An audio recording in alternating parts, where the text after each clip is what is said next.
الحمد لله الذي أبدع الأخلاق والأرضين، والصلاة والسلام على من كان نبيا وآدم بين الماء والدين، وعلى آله وأصحابه أجمعين، أما بعد، فأعوذ بالله من الشيطان الرجيم. بسم الله الرحمن الرحيم. قال الله تعالى في القرآن المجيد والفرقان الحميد: فإذا قضيت الصلاة فانتشروا في الأرض وابتغوا من فضل الله. صدق الله المولانا العظيم، وصدق رسوله النبي الأمين المكين الكريم، ونحن على ذلك لمن الشاهدين والشاکرین، والحمد للہ رب العالمین. معزز سامعین کرام، آج سے کچھ جمعہ قبل میں نے رزق حلال کے تعلق سے چند باتیں آپ کے گوش گزار کی تھی. بہت ساری باتیں بتانا باقی تھا، وقت کی گنجائش نہیں تھی، جس کی وجہ سے ایسی ضروری باتیں کہ جو اگر ہم دل کے کانوں سے سن لیں اور اس پر عمل کرنے کی ٹھان لیں تو انشاءاللہ ہماری آخرت بھی سمجھ جائے. تو ایسی چند باتیں مجھے عرض کرنا باقی تھا. آج کے اس مختصر کے وقت میں انشاءاللہ وہ چند باتیں میں آپ کے سامنے پیش کروں گا. اس کے تعلق سے کچھ میں عرض کروں. آئیے ہم اور آپ مل کر اپنے اور ساری کائنات کے مرکز عقیدت ارواحنا فدا جد الحسن والحسین حضور احمد مجتبی محمد عربی مصطفیٰ صلی اللہ تعالی علیہ وسلم کی بارگاہ بکس پناہ میں درود شریف کا نذرانہ پیش کرے. اللہم صل علی سیدنا مولانا محمد مبارک وسلم صلاۃ و سلام علیک یا رسول اللہ صلی اللہ تعالی علیہ وسلم. سامعین محترم، اس آیہ مبارکہ میں اللہ تبارک و تعالی نے جو فرمایا فَإِذَا قُضِيَتِ الصَّلَاةُ، کہ جب نماز ختم کر چکو، فَانتَشِرُوا فِي الْأَرْضِ، تو زمین پر پھیل جاؤ، وَابْتَغُوا مِن فَضْلِ اللَّهِ، اور اللہ کا فضل تلاش کرو. تو یہاں پر اللہ کے فضل سے مراد رب تبارک و تعالیٰ کی جانب سے جو رزق عطا کیا جاتا ہے، اس رزق کے تعلق سے اللہ کا فرمان ہے کہ اے لوگو، تم اللہ کا فضل تلاش کرو، یعنی کہ رزق خدا کو تلاش کرو. اب یہاں پر دیکھیے اس آیہ مبارکہ میں ہمیں ایک پوائنٹ یہ ملتا ہے. فرمایا وَابْتَغُوا مِن فَضْلِ اللَّهِ، اللہ کا فضل تلاش کرو. یہ نہیں فرمایا کہ تم اللہ کی جانب سے رزق لو، یہ نہیں فرمایا. تلاش کرو یعنی کہ رزق لینے کی کوشش کرو. تلاش کرنے کا مطلب کیا ہوتا ہے کہ آپ لوگ رزق تلاش کریں، یعنی کہ آپ محنت کریں، انشاءاللہ وہ رزق آپ کو عطا ہوگا. آپ محنت کریں. تو یہاں پر پتہ چلتا ہے کہ ہم لوگوں کی ذمہ داری میں صرف اور صرف تلاش کرنا آتا ہے. ہماری ذمہ داری ہے تلاش کرنا، اور ہم اگر تلاش کریں گے تو رب اپنی عطا سے اپنا رزق عطا فرمائے گا. تو ہمارا ذمہ تلاش کرنا ہے. سامعین محترم، ایک بات تو یہ پتہ چلی کہ رزق حلال یہ اللہ کا فضل ہے. رزق حلال اللہ کا فضل ہے، اور تلاش کرنے کی ذمہ داری ہماری ہے. اس کے آگے جو کام ہے وہ خدا کا ہے. اب اگر کوئی شخص جو روزانہ کے بہت سارے پیسے کماتا ہے، جس کی ہزاروں کی آمدنی ہے روزانہ کی، وہ حلال ذرائع کے ذریعے نہیں بلکہ حرام ذرائع کے ذریعے حرام طریقے سے وہ کما رہا ہے، پھر اگر اسے کہا جائے کہ آپ ایسا کیوں کر رہے ہیں، آپ حلال طریقے کو اپنائیے، حلال رزق کو اپنائیے، ان سے نصیحت کی جائے تو وہ پھر یہ کہتے ہوئے نظر آتے ہیں کہ اگر میں یہ نہ کروں گا تو پھر برباد ہو جاؤں گا، اگر میں یہ کام جو میں ابھی کر رہا ہوں 2 نمبر کا کام، اگر یہ میں نہیں کروں گا تو میں اپنی فیملی کو صحیح طریقے سے رن نہیں کر سکوں گا، میں اپنی بال بچوں کی ذمہ داری کو صحیح طریقے سے اٹھا نہیں پاؤں گا۔ اگر میں 2 نمبر کا کام میں نے چھوڑ دیا تو آج جو میں ہزاروں میں کھیل رہا ہوں، ہو سکتا ہے کہ آنے والا کل مجھے روڈ پہ لے آئے، آنے والا کل مجھے ہلاک و برباد کر دے۔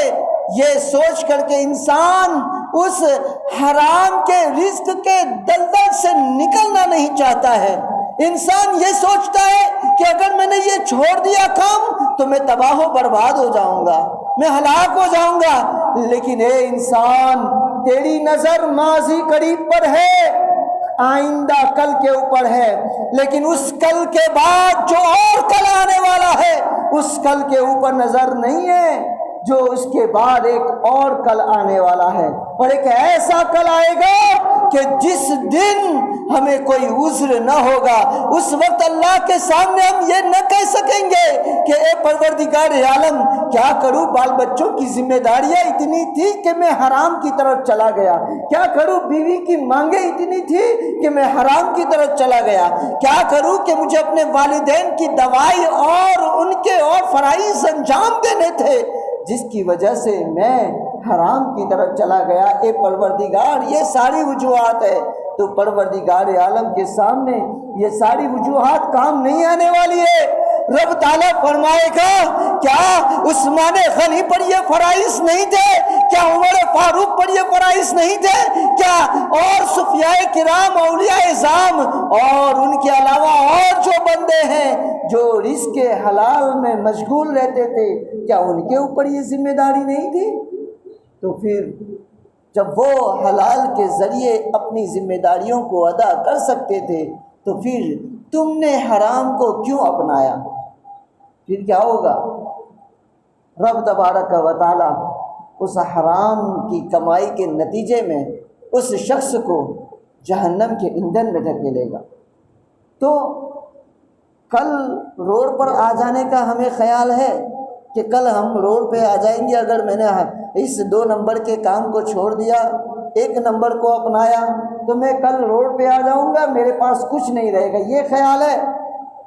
لیکن عقل اس طرف نہیں لے جا رہی ہے کہ کل نیکیوں کے دفتر میں کچھ نہیں رہے گا، جنت میں لے جانے والے جو اسباب ہیں وہ اسباب ختم ہو جائیں گے، جہنم کی طرف لے جانے والے بہت سارے کام میرے دفتر میں جمع ہو جائیں گے۔ اس بات کا خیال نہیں ہے۔ ارے آپ جمع کس لیے کر رہے ہیں؟ ہم جمع کس لیے کر رہے ہیں؟ اس لیے کہ ہم اس زندگی کو اچھے طریقے سے بسر کر سکیں۔ ہمیں اس زندگی میں رہنا کتنا ہے؟ اگر جنرلی طور پر دیکھا جائے، ورنہ موت کا تو کوئی وقت کیا ہے کہ ایسا نہیں ہے کہ وہ 60 سال کے بعد ہی آتی ہے، وہ 25 سال کے کریل نوجوان پر بھی طاری ہو جاتی ہے، وہ 5 سال کے چھوٹے سے بچے پر بھی آتی ہے۔ اس کا کوئی ایک رولز نہیں ہے کہ جب اتنے سال کے ہوں گے تبھی موت آئے گی، وہ کوئی ایسا رول نہیں ہے، کوئی ایسا قانون نہیں ہے کہ 50 سال کے بعد ہی موت آنے والی ہے۔ سامعین محترم، لیکن میں جنرلی طور پر بات کہنا چاہتا ہوں کہ ہماری یہ زندگی کتنی ہے؟ 60 سال، 80 سال، زیادہ سے زیادہ اگر ہو سکتا ہے تو 100 سال تک آدمی پہنچ سکتا ہے۔ اس کے آگے تو میں نے بہت کم ایسے لوگ دیکھے ہیں کہ جو 100 سے 1-8 سال اوپر گئے ہو، ورنہ ہمیں کوئی اداہرن، کوئی داخلہ، کوئی ایگزامپل ہمیں نظر نہیں آ رہا ہے۔ کتنی چھوٹی زندگی، اس چھوٹی سی زندگی کو ہم نے کس چیز کے ذریعے خریدا؟ جنت کے بدلے میں خریدا، جنت کے بدلے میں۔ ایک طرف جنت کا سودا کر دیا اور ایک طرف یہ چھوٹی سی زندگی کی آشائش کو، اس کے آرام کو اور اس کے عیش کو ہم نے اپنے لیے مقرر کیا، اور اس ہمیشہ والی زندگی جو آخرت میں ہمیں رہنا ہے، جب تک خدا چاہے تب تک ہمیں رہنا ہے، تو اس جنت کو ہم نے اس زندگی کے بدلے میں بیچ دیا۔ ایسا سودا کون کر سکتا ہے؟ کس میں ایسی عقل ہے کہ ایسا گھاٹے والا سودا کرے کہ جس کا فائدہ دیر پا رہنے والا ہے، بہت دیر تک رہنے والا ہے، اس کو ترک کر دے، اس کو اگنور کر دے، اور جس کا فائدہ کچھ سال کے لیے، کچھ وقت کے لیے ہے، اس کو ہم لیں، اس کی طرف توجہ کرے۔ اگر ہمارے اندر یہی کام ہے اور ہمارے اندر اگر یہی سوچ، یہی فکر اور ہمارا یہی نظریہ ہے تو سمجھ لیجئے کہ دنیا میں ہم سے بڑا بیوقوف کوئی نہیں ہے، ہم سے بڑا بیوقوف کوئی نہیں ہے۔ سامعین محترم، رزق حلال سے آدمی حرام کی طرف کیوں جاتا ہے؟ وہ شارٹ کٹ کو اپنانا چاہتا ہے، کیونکہ حلال میں برکت ضرور ہے، لیکن آدمی کو اس کا جو فائدہ ہے وہ بڑی لمبی مدت کے بعد دکھائی دیتا ہے۔ حرام میں کیا ہے؟ فوراً اسے دکھائی دے رہا ہے، فوراً اسے دکھائی دے رہا ہے کہ دیکھو آج ہی میں نے 10,000 کما لی، ایک دن کے 10,000۔ اگر میں حلال کی کمائی کھاتا تو ایک دن کا 1,000 ملتا، مجھے تو 10,000 مل گئے، اس سے 9 گنا زیادہ ملے۔ اللہ اکبر۔ تو سامنے ہمیں فائدہ دکھائی دیتا ہے، لیکن سنیے، غور کیجئے کہ مال کی کثرت یہ امپورٹنٹ نہیں ہے، مال کی کثرت یہ مدعے کی چیز نہیں ہے، مال کی برکت یہ مدعے کی چیز ہے۔ مال کی کثرت والوں کو ہم نے دیکھا ہے کہ بے چین نظر آتے ہیں، بے قرار نظر آتے ہیں۔ جس کے پاس کروڑوں کی ملکت ہے تب بھی وہ بے چین نظر آتے ہیں کہ کہیں ایسا نہ ہو جائے، کہیں ہمارا عہدہ نہ چھین لیا جائے، کہیں ہم ایسے نہ ہو جائے۔ یہ ہمیں ضرور نگاہوں کے اندر رہتا ہے، اور اس بے چینی، بے قراری میں راتوں کی نیند حرام ہو جاتی ہے۔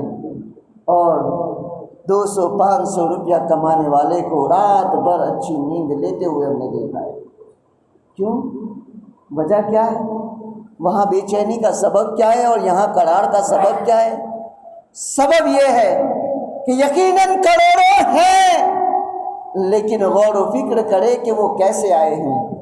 اس میں بے چینی کا سبب یہی ہے کہ اس کو صحیح طریقے سے نہیں لایا گیا ہے، اس کو صحیح طریقے سے جمع نہیں کیا گیا ہے، اس لیے وہ بے چینی کا سبب ہے۔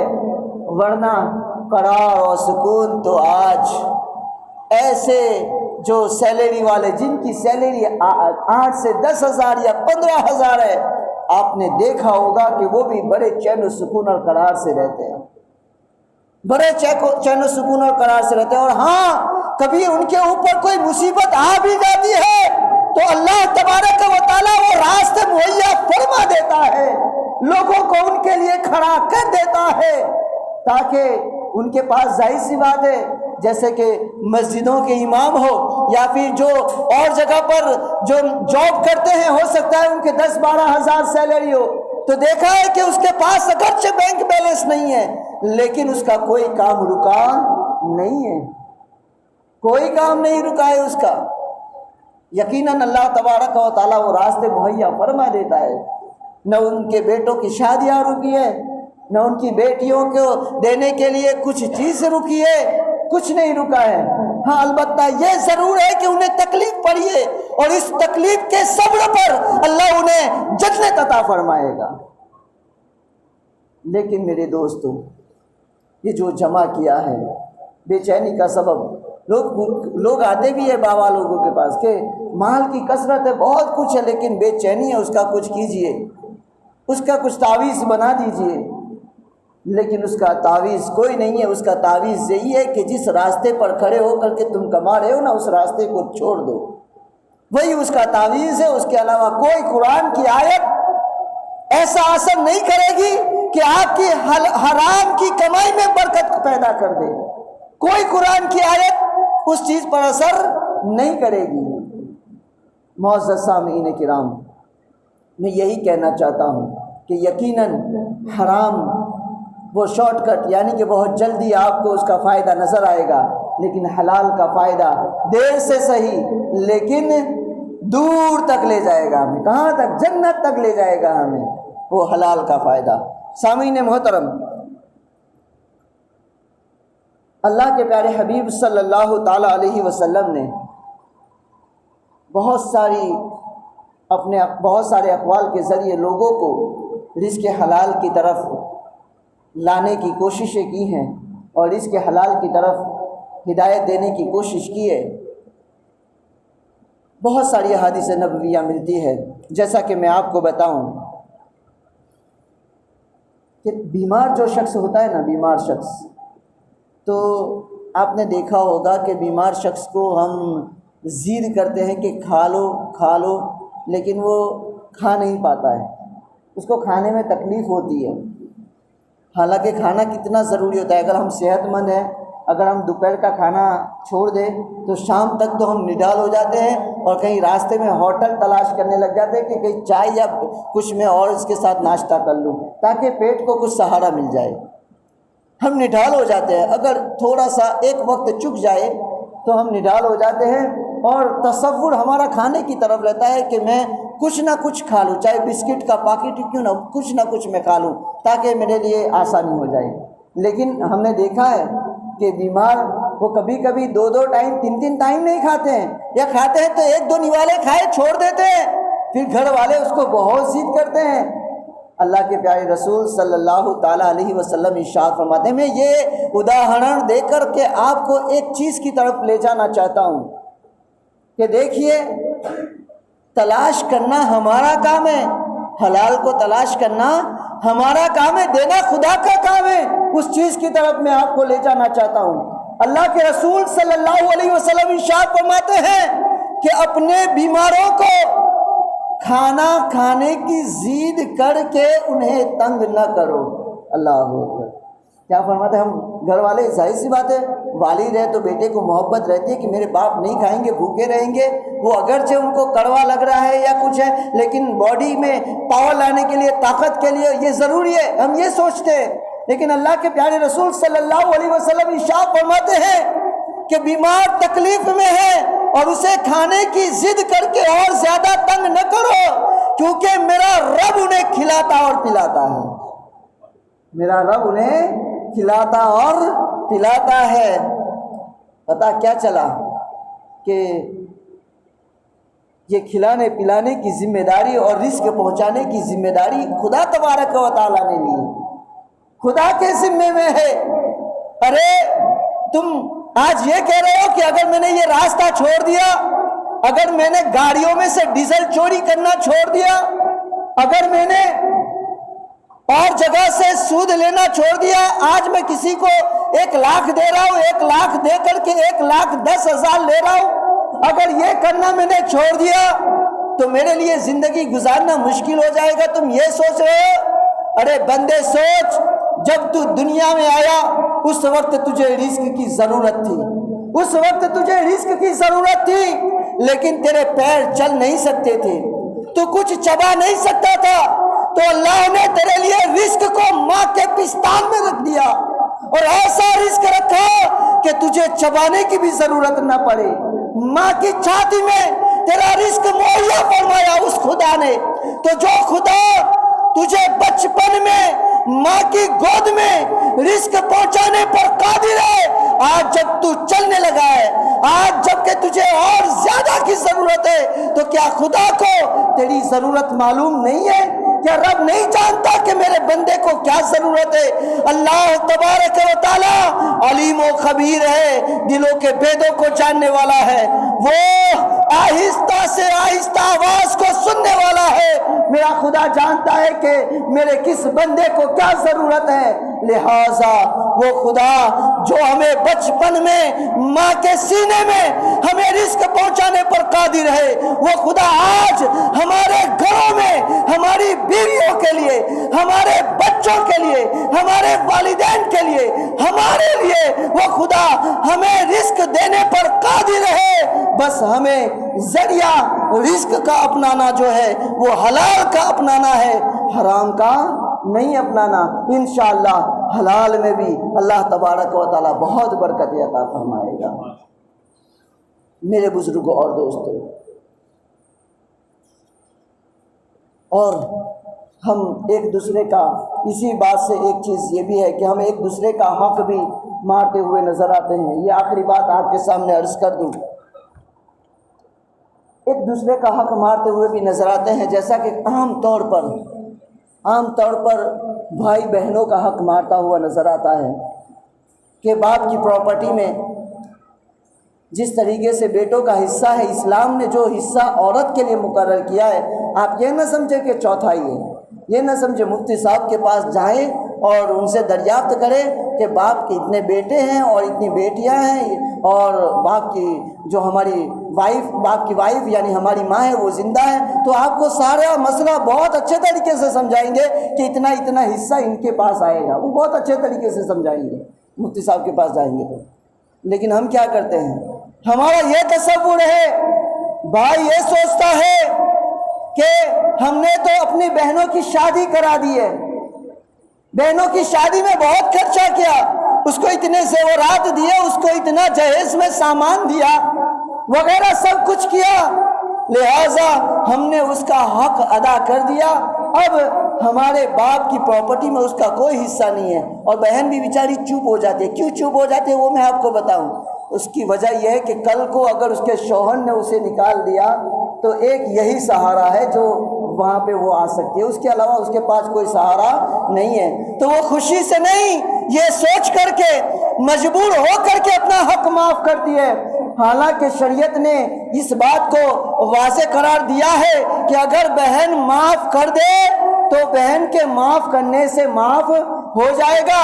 لیکن سنو آگے اور ارشاد فرمایا، لیکن زندگی میں پھر کبھی بہن نے کہا کہ مجھے چاہیے تو بھائی کے اوپر دینا لازم ہوگا. معاف ابھی کیا، 1 سال کے بعد مانگ رہی ہے، دینا لازم ہو جائے گا. اگر اس نے مانگا ہی نہیں تو بات الگ ہے، لیکن اگر مانگا زندگی میں کبھی تو پھر دینا لازم ہے. وہ معاف کرنے کی وجہ یہ ہوتی ہے کہ اس کے لیے گھر کھلا رہے. اور ہم کیا سوچتے ہیں کہ ہم نے بہت کچھ کیا، ابھی تو بہن کی بیٹیوں کی یعنی بھانجیوں کی شادی ہوگی تو ہمیں اور بھی کچھ کرنا ہے. تو یہ سوچ کر کے ہم اس کا حق نہیں دیتے. اگر یہ سارا کام تم کر رہے ہو احسان ہے، لیکن جو حق ہے وہ حق تو ہمیں دینا ہوگا. اور غریب یہ نہ سوچے کہ یہ تو مالداروں کی بات ہو رہی ہے، ہرگز نہیں. جس کے پاس کروڑوں ہیں اس میں بھی بہن کا حق ہے، اور جن کے پاس ہزاروں ہیں اس میں بھی بہن کا حق ہے. ایسا نہیں ہے کہ یہ تو صرف مالداروں سے کہا جا رہا ہے. آپ کا گھر 5 لاکھ کا ہے تو اس میں بھی آپ کا گھر یعنی کہ جو آپ کے باپ کی وراثت میں آپ کو ملا ہے وہ 5 لاکھ کا ہے تو اس میں بھی بہن کا حق ہے، اور 5 کروڑ کا ہے اس میں بھی بہن کا حق ہے. ہر ایک کے لیے ہے. تو معزز سامعین کرام، اس حق کو بھی ہم ادا کرنے کی کوشش کریں. انشاءاللہ العزیز یہ حق ہم ادا کریں گے. حق ہم اگر کسی کا نہیں مانیں گے تو اللہ تبارک و تعالی ہمیں دنیا میں بھی بہتر سے بہتر رزق عطا فرمائے گا، اس کا بدلہ بہتر سے بہتر عطا فرمائے گا. اللہ فرماتا ہے کہ میں اپنے بندوں کو وہاں سے رزق دیتا ہوں جہاں سے اس کا گمان بھی نہیں ہوتا. وہاں سے میں اپنے بندوں کو رزق دیتا ہوں. تو پھر ٹینشن کس بات کا؟ ہمیں تو کوشش کرنی ہے، دینا خدا کا کام ہے. رب تبارک و تعالی مجھے اور سب کو کہنے سننے سے زیادہ عمل کرنے اور اس کو عام کرنے کی توفیق رفیق عطا فرمائے.